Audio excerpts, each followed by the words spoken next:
The Winds of Magic update for Vermintide 2 has finally dropped alongside the Beastmen, and I'm kind of frustrated, I'm not gonna lie. I'm hardly the only person feeling that way. DLC is sitting at a mostly negative rating on Steam and has been for the last week. But is it actually bad? Is it actually deserving of the venom that's been getting spewed its way? What are the problems with Winds of Magic? Why are people angry? What's good? What's bad? And what needs to change going forward? The main selling points of this expansion are the Beastmen, an overhaul to combat, and weaves. And we'll start with weaves because in many ways these are the focal point of the entire DLC. Essentially, a weave is a mission that plops you and a group of friends into a modified map where you have to complete a series of challenges. They consist of areas of the Vermintide world you've seen before, the arena at the end of Athel Louis, chunks from Shadows over Bergenhofen, the finale of Righteous Stand, a cameo from Castle Drakenfels, and many of the most iconic set-piece moments from Vermintide 2. On top of that, the maps are mutated by one of the 8 Winds of Magic, where jade weaves are overgrown with vines, flowers, and trees, and enemies will spawn angry thorns that poison and slow you if you get too close. The Realm of Heavens will shower the map in explosive lightning, the Realm of Fire coats its weaves in magma and flaming tornadoes, and causes attacks to apply a burning DOT, and so on. Each wind has its own set of unique modifiers and visuals, and as you progress through these weaves, it gets harder and harder to complete your objectives. Weave 50 is order of magnitudes more difficult to complete than Weave number 1. And binding this entire DLC together is the Athenor, a new progression system that allows you to tailor and build your characters from the ground up exactly how you want them to play. The Athenor itself is shared across all characters, a furnace and boiling cauldron that unlocks traits and attributes for use as you level it up. The amulet lets you equip these talents and customize your builds however you want, and weapons themselves can also be upgraded in the exact same manner. If it sounds confusing, it's honestly really not. It's pretty intuitive and straightforward. And the Athenor itself, the entire system really, is very good. In fact, it fixes a ton of the main issues people have with unlocking weapons and rerolling traits in the base game. The problem is, it doesn't actually carry over to the base game. It's stuck in its own little world as part of the weaves themselves. And so none of the fantastic work that was done with the progression there is available when you're playing adventure mode the normal way. In the normal realm, you still have to reroll weapons sometimes dozens of times over to get the combination of traits you actually want. It's a very tedious and unpleasant mechanic. It's been around since launch, basically. It's never actually been fixed. Now, to level up your Athenor, your amulet, and your weapons, you need a resource called Essence. These are shards of coalesced magic, kind of like Warpstone, that feed the entire economy. And as with any in-game economy, how stingy the devs are with giving players access to that resource that drive it plays a huge part in how grindy or how fun it is to progress. Probably the biggest source of the backlash towards Winds of Magic so far revolves around grinding. And this is nothing new. It was a problem in the various stages of the beta before launch, and it was talked about consistently all the way up until release. That the entire expansion was kind of stuffed full of repetition and elements that forced players to continually do the same things over and over again, and put in ungodly amounts of hours just to get to the same spot in progression they'd already earned in the base game. That you would have to level up all your characters from scratch going through weaves. That all your talents and hundreds or thousands of hours of gameplay would not carry over in any capacity whatsoever to the new game mode. That Essence was too hard to earn, too stingy, that you weren't incentivized to try out new builds or characters because your resources would have to be invested into a single class just so you could progress through higher level weaves. There were some incredibly egregious examples of Fat Shark not really respecting players' time when Winds of Magic went live last week. For one, max level cap for all heroes in the game was artificially and arbitrarily increased to level 35 from level 30, and that meant that the level 30 talents were moved to this new level cap. So you had thousands of players who had leveled 50, 80, maybe even 140 levels past the 30 level cap who were still at level 30 when the new update rolled out.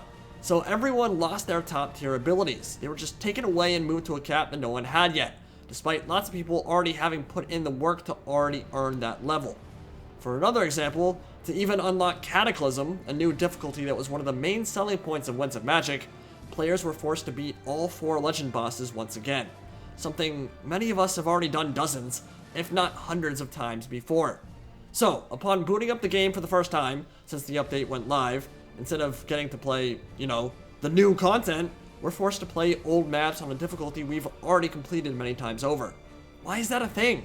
And even with the weaves themselves, on launch day, content like the amulet would not carry over from class to class. So you could have a level 30 amulet on Ironbreaker, but switch to Ranger Veteran, still a dwarf character, dwarf class, and you're back to level 1.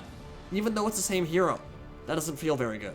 So in a vacuum, none of those things are really a huge deal, right? They're all relatively small. But when you add them all up together, all coming in the same update, you can't really say it's a mistake. You can't say it's a slip-up. You can't get so many details wrong by accident. It's on purpose. It was intentionally designed to be that way. And so the logical conclusion is that either they don't fully understand why people like playing Vermintide, or for some very strange reason, they feel that forcing players into a grind will make them want to return, which in the vast majority of cases, literally has the opposite effect. Some of these problems are thankfully being addressed in a patch today, the 13th of August, and presumably others will be addressed over the next several weeks. For example, amulets will now be shared between classes, and the level 35 talents have already been moved back to level 30. And I very much appreciate Fatshark quickly making those changes. But it does make one wonder what the point of multiple series of beta testing was for in the first place, when much of this feedback was given weeks before launch, and yet the pendulum swung entirely the other direction. The final release had even more design problems and even more grinding elements than the betas themselves. And unfortunately, we are nowhere near done talking about all the problems in Winds of Magic or the overall update cycle for Vermintide 2. This is not a bash video. I have no desire to wade into the anti-Vermintide circle jerk, and I'll say right now, the actual gameplay for Winds of Magic is really fun. The weaves themselves are atmospheric, they are beautiful and wonderfully designed for the most part, and as I've said many times before, Vermintide still has the best melee combat of any first-person game I've ever played. Period. By far. It's not even close. That's quite literally why it has such a big following in the first place. Melee is intensely satisfying, and the world building and work they've done in bringing Warhammer Fantasy to life has truly been something special. Now, there are a ton of changes made to combat in this patch, making it harder to dodge dance your way through hordes, putting a huge emphasis on stagger, where enemies will take additional damage when they're knocked around, and nerfing temp HP so it isn't such a crutch. A lot of those changes were not well received, I'll say that. A lot of people threatened to straight up quit the game permanently, and the blowback on Reddit and Steam was, as you might imagine, pretty severe. Personally, I think much of the backlash towards the changes to combat was a bit hyperbolic.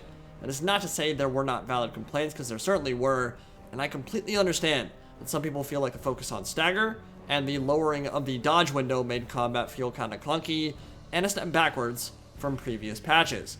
I don't think there's anything wrong with thinking combat was better before, but for me personally, I feel like Legend was too straightforward and too simple to get through.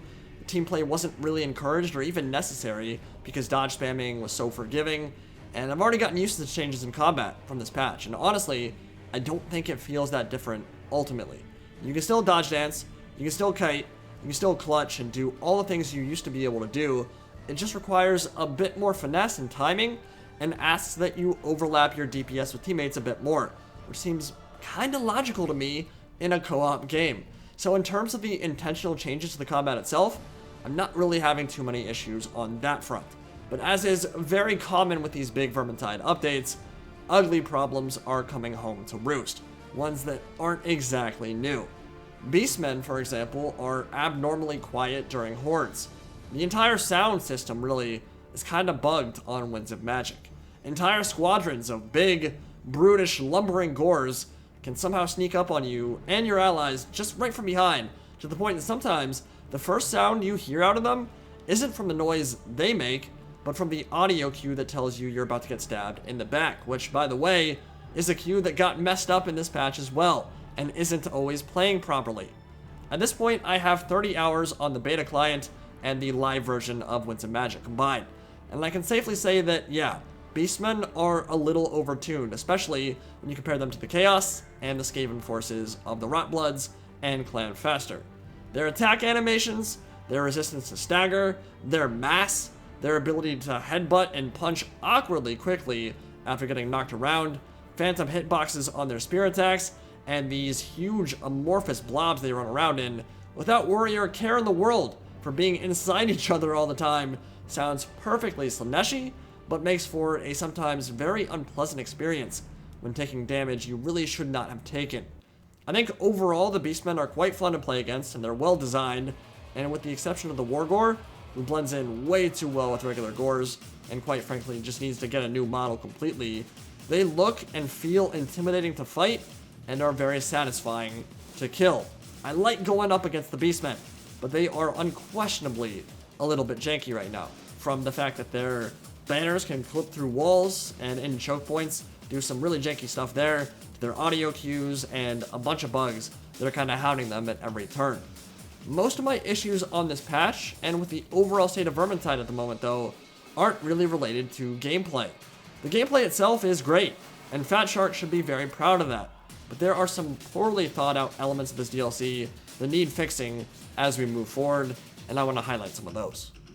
One of the most important is that replaying weaves gives essentially no essence.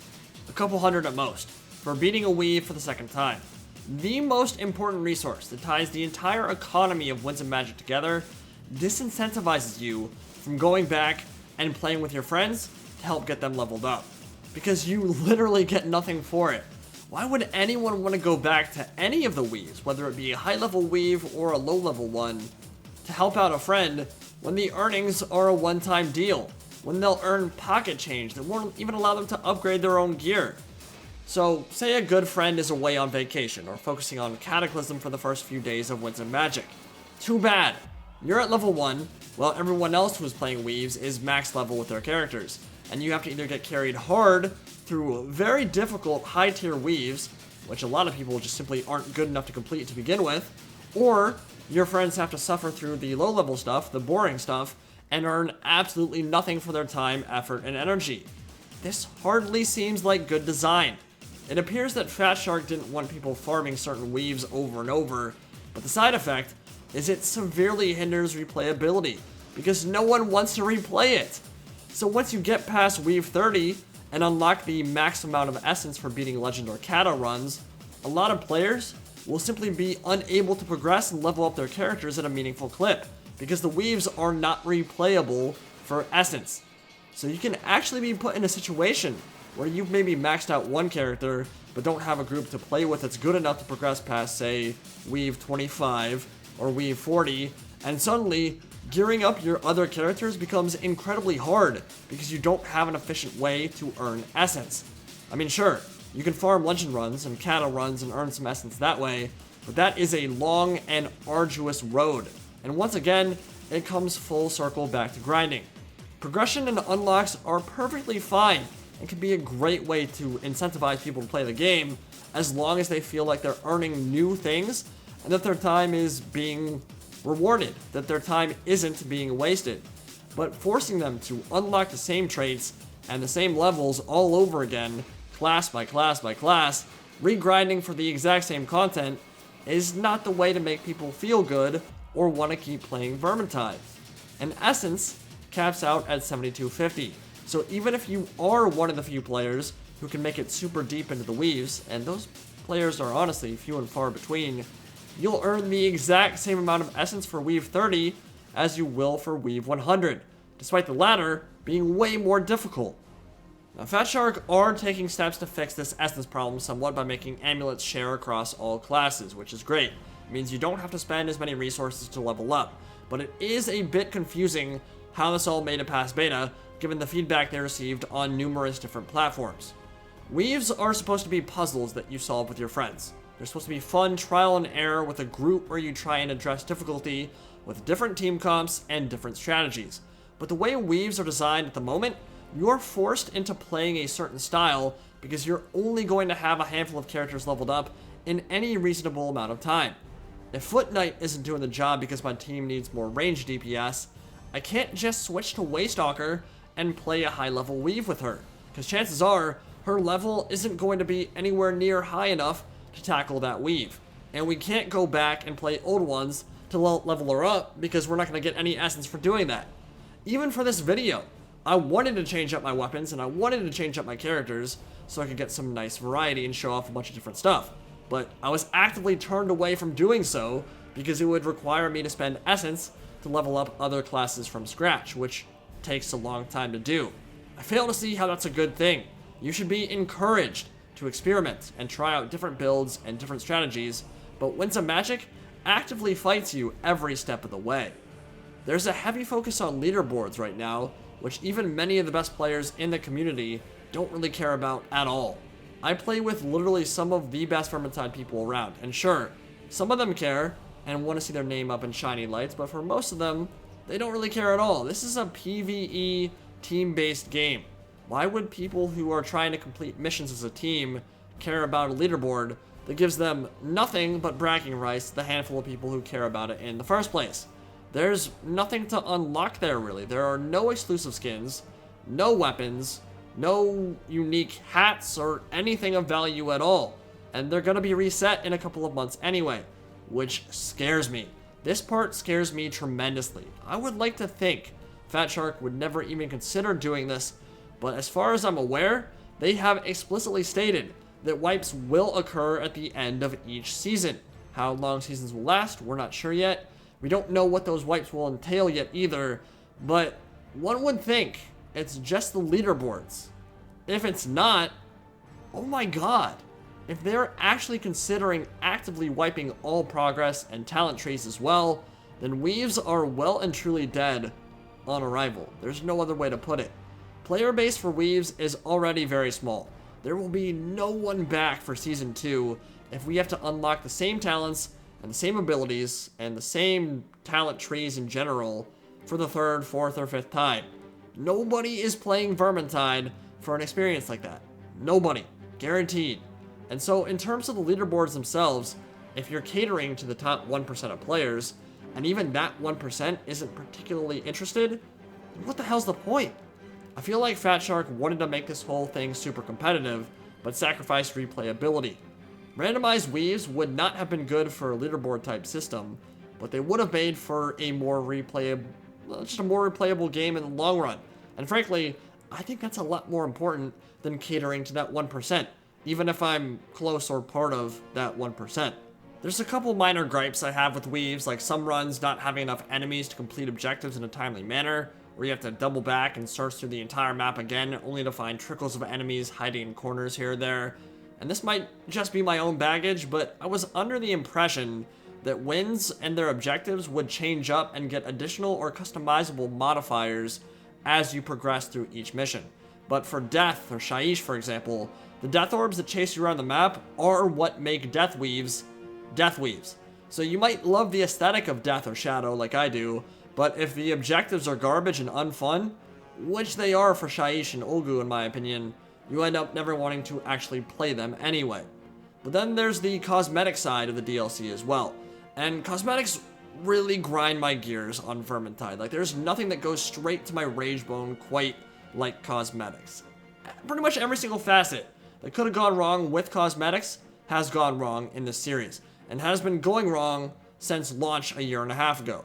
They were advertised heavily for Vermintide 2, in the marketing materials, in the pre-release trailer, in blogs, and just about everywhere talking about the game. But here we are, a year and a half later.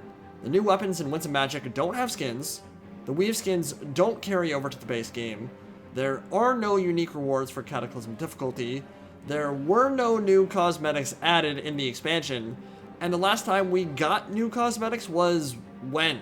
Shadows over Bergenhofen? What, like last October?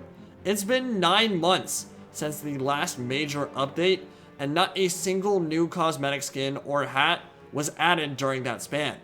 I don't know, that seems crazy to me. And the cosmetics that do exist are stupidly rare with abysmal drop rates still. They are just hidden behind like 1% or 0.05% drop rates that just don't drop for people. I've seen people with 1,000 hours on the game with a handful of hats. That's insane. Literally every single one of the skins in the game is a recolor, besides the ones they ported over from Vermintide 1. Ask anyone a month before launch last year whether they thought cosmetics would play a big part in Vermintide 2, and they'd say, yeah, they'd be expecting a lot from cosmetics in V2, and it just hasn't happened. Even super simple stuff, like making helmets actually match the armor you're wearing them with, still have not been addressed. And most of the skin and hat combinations look like garbage because you can't change their color. What is the point of unlocking cosmetics if they look terrible because they don't match with the other assets you're trying to accompany them with? Vermintide 1 literally has better cosmetics and better ways of acquiring those cosmetics, which is mind-boggling considering the consistent feedback we've been giving them for like 4 years. Loner's Emporium for V2 was supposed to fix a lot of these issues and give people a targetable way to acquire new loot, but just like dedicated servers and a whole host of other features, it just kind of disappeared into the void, and no one on the outside has any idea if they're actually going to come, if they're actively being worked on, if they will ever appear in Vermintide at all. The game really needs a massive overhaul to cosmetics in general, from just about every single angle imaginable. And I find it crazy that in the 8 or 9 months since Back to Ubersreich, it appears that nothing has been solved on that front. And part of the issue is that resources keep getting put into content we only get to play for a week or two before it disappears forever. Like the Obese Megalodon Drunken Stupor map, or the Geheimnisnacht lighting. I loved those additions. Those were super well done. They were really fun. I want to play them more. Problem is, they were inexplicably taken out back and shot. Why? Like, why would you do that? Why would you invest time, effort, and energy into making something work and have people have fun with it, and then just snatch it away and not let them use it anymore? If we're well and truly only looking at 2 major content additions a year, if that's the schedule this game will tackle moving forward, do not spend that precious dev time on stuff we only get to use for a handful of days. I am seriously butthurt that the Halloween lighting didn't get added to the natural map pool, because something that simple would have added so much replayability to the game, and it just got dumpstered for no reason. It's stuck on the modded realm, where you don't actually get to earn any of the cosmetics or any of the chests that make loot useful in Vermintide, and so no one goes to modded realm because there's no point playing on modded realm. If all the work's already been done, keep it in the game, right? Like, if you're gonna invest that much time into it, keep it in the game. I want to see more updates like that, but not if it comes at the expense of other content. Not if we're only gonna get to use it for a couple of days. It's just a stupid allocation of resources. There's no other way to put it. There are just so many features that were advertised heavily or promised that still are not in the game a year and a half after launch. And honestly, it feels like Fat Shark are kinda lacking direction and not quite living up to the enormous potential this game has. And that's really unfortunate, because they've done amazing work for the series overall. Both Vermintide 1 and Vermintide 2 are great games in their own right, and the gameplay is fantastic in both. I don't want them to abandon making new adventure maps going forward.